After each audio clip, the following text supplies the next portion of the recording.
You're listening to Paranormal Confessions. Stories inspired by real experiences told in first person. One voice at a time, one secret finally shared.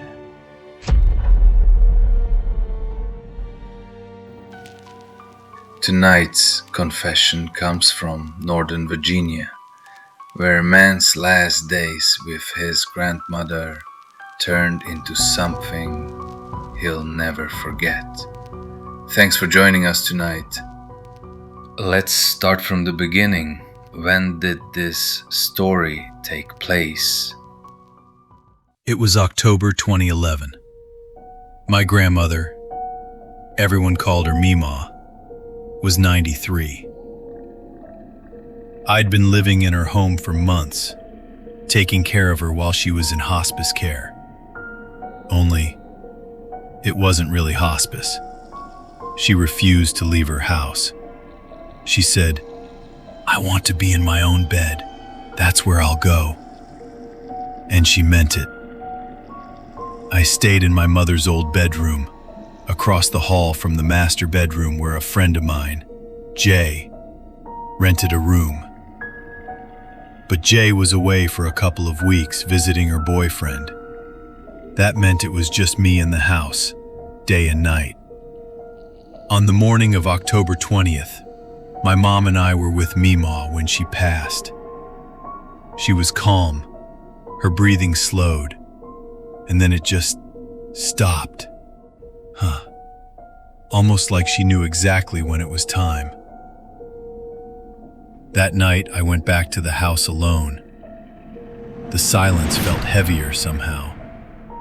I tried to keep my mind busy, sat on the bed, watched some random YouTube videos on my laptop, just to fill the quiet. When I was ready to sleep, I closed the lid halfway, unplugged the charger, set it on the lower shelf of the nightstand, and turned off the light. Around 3 a.m, I woke to a sound that shouldn't have been there. The laptop was booting itself up. Not waking from sleep. A full, cold boot. And then that sound. The old Windows Vista startup banjo twang filled the room. I reached for it.